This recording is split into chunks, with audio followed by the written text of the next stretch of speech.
नमस्कार। समाचार बुलेटिन के साथ मैं वेद प्रकाश पाठक।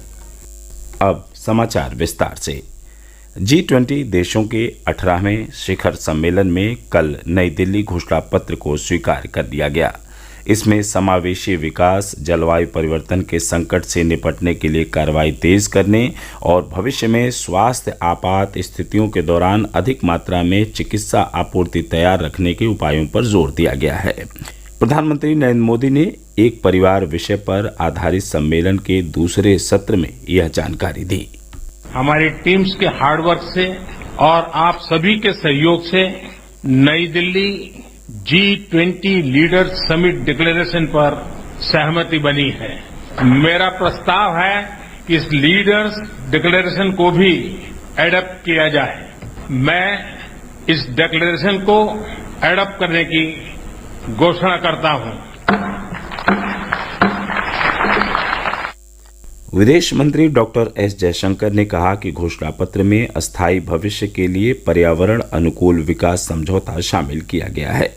उन्होंने कहा कि नेताओं ने आतंकवाद के सभी रूपों और दुष्प्रभावों की निंदा करते हुए कहा कि आतंकवाद अंतर्राष्ट्रीय सुरक्षा के प्रति सबसे गंभीर खतरों में से एक है।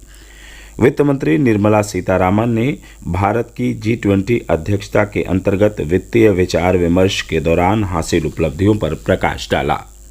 नई दिल्ली घोषणा पत्र की प्रमुख विशेषताओं पर भारत के G20 शेरपा अमिताभ कांत ने कहा कि पर्यावरण अनुकूल विकास समझौते पर सभी देशों का योगदान महत्वपूर्ण उपलब्धि रहा है। उन्होंने कहा कि 83 अनुच्छेदों वाले नई दिल्ली घोषणा पत्र पर पूरी तरह आम सहमति रही है, जो बेजोड़ वैश्विक सहमति को दर्शाती है।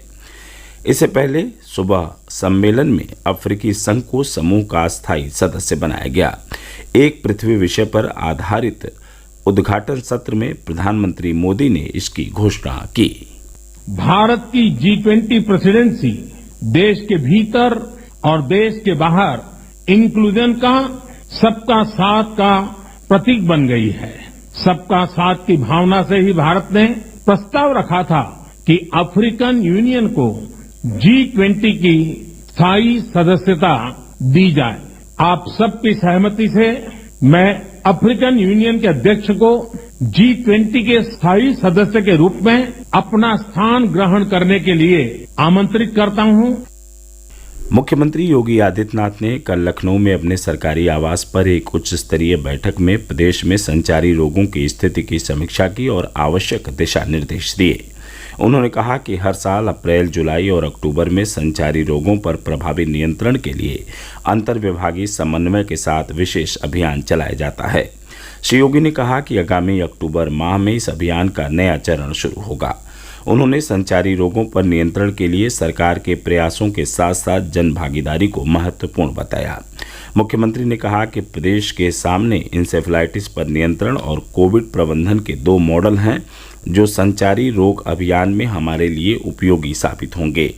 उन्होंने 15 नवंबर तक के समय को संचारी रोगों की दृष्टि से महत्वपूर्ण बताया। श्री योगी ने कहा कि हाल के दिनों में कई जिलों में डेंगू के मामले सामने आए हैं। उन्होंने कहा कि हर जिले में सरकारी अस्पतालों में डेंगू की जांच की सुविधा उपलब्ध है। मुख्यमंत्री ने सभी अस्पतालों में पर्याप्त दवाओं की उपलब्धता सुनिश्चित करने का निर्देश दिया।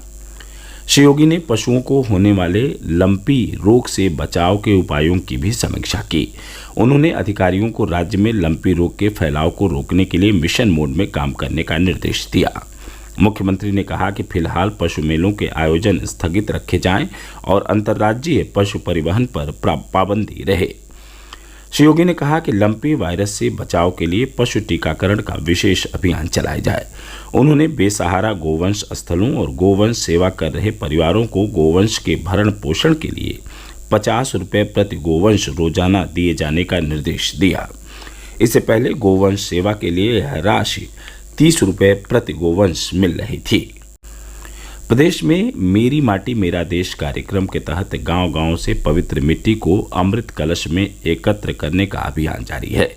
प्रदेश के पर्यटन एवं संस्कृति मंत्री जयवीर सिंह ने कल वाराणसी के हरहुआ ब्लॉक की ग्राम पंचायत मुर्दाहा में अमृत कलश यात्रा का शुभारंभ किया।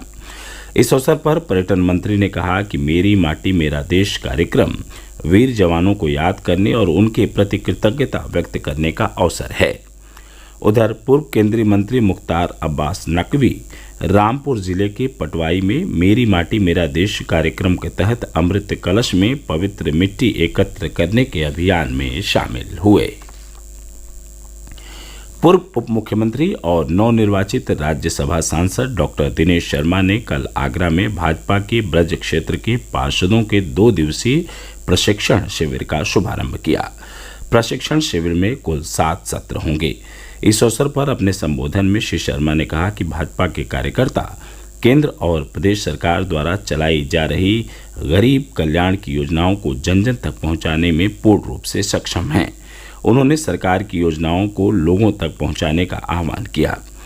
प्रशिक्षण शिविर के तीसरे सत्र को प्रदेश के जल शक्ति मंत्री स्वतंत्र देव सिंह ने संबोधित किया। उन्होंने आगरा, मथुरा और फिरोजाबाद के पार्षदों को पार्टी की कार्यप्रणाली, संवाद और संपर्क की भूमिका से अवगत कराया। राज्य में स्थानीय जल परिवहन को बढ़ावा देने के लिए जल्द ही उत्तर प्रदेश जल परिवहन प्राधिकरण बनाया जाएगा। प्रदेश के पर्यटन और संस्कृति मंत्री जयवीर सिंह ने अयोध्या में चौधरी चरण सिंह घाट पर जटायु क्रूज बोट के संचालन की शुरुआत करने के बाद कल लोगों को संबोधित करते हुए यह जानकारी दी। उन्होंने कहा कि जल परिवहन के जरिए स्थानीय और कृषि उत्पादों को एक स्थान से दूसरे स्थान तक ले जाने के लिए गंगा, राप्ती और सरयू नदियों में क्रूज का संचालन किया जाएगा। बस्ती जिले के मखौड़ा धाम से अयोध्या तक श्री राम अवतरण कॉरिडोर बनाया जाएगा। यह जानकारी हरैया विधानसभा क्षेत्र से विधायक अजय सिंह ने दी। उन्होंने बताया कि इस कॉरिडोर के निर्माण के लिए वे मुख्यमंत्री से मिले थे, जिस पर श्री योगी ने सहमति जताते हुए जिलाधिकारी को श्री राम अवतरण कॉरिडोर की निर्माण लागत सहित जरूरी ब्यौरा देने का निर्देश दिया था। उन्होंने कहा कि इस क्रम में जिलाधिकारी की ओर से आवश्यक विवरण के साथ रिपोर्ट शासन को भेज दी गई है। मानसून के सक्रिय होने के कारण पिछले 24 घंटों के दौरान प्रदेश के अधिकांश जनपदों में वर्षा दर्ज की गई। इससे लोगों को गर्मी से राहत मिली और धान की फसल को फायदा पहुंचा। अधिकांश जिलों में कल अधिकतम तापमान 30 डिग्री सेल्सियस और न्यूनतम तापमान 25 डिग्री सेल्सियस के आसपास दर्ज किया गया। मौसम विभाग के अनुसार कल सुबह 8:30 बजे तक पश्चिमी यूपी में सर्वाधिक 109.4 मिलीमीटर वर्षा झांसी में हुई, जबकि पूर्वी यूपी में सर्वाधिक 70.4 मिलीमीटर बारिश बहराइच के कैसरगंज में दर्ज की गई। मानसून की सक्रियता को देखते हुए आज भी प्रदेश के अधिकांश स्थानों पर वर्षा जारी रहने की संभावना है। इस दौरान बुंदेलखंड और राज्य के मध्यवर्ती हिस्सों में कहीं कहीं भारी वर्षा होने की भी संभावना है। कल से प्रदेश में मानसून की सक्रियता में कमी आने के आसार हैं। राज्य के परिषदीय प्राइमरी और उच्च प्राइमरी विद्यालयों के शिक्षकों के अंतर जनपदीय पारस्परिक तबादले की प्रक्रिया 12 से 20 सितंबर के दौरान पूरी की जाएगी। बेसिक शिक्षा परिषद के सचिव प्रताप सिंह बघेल ने इस बारे में सभी जिला बेसिक शिक्षा अधिकारियों को दिशा निर्देश जारी किए हैं। जौनपुर जिले में परिषदीय विद्यालयों के आकस्मिक निरीक्षण में 82 अध्यापक अनुपस्थित पाए गए, जिनके खिलाफ कार्रवाई की गई है। 3 अध्यापकों को निलंबित किया गया है।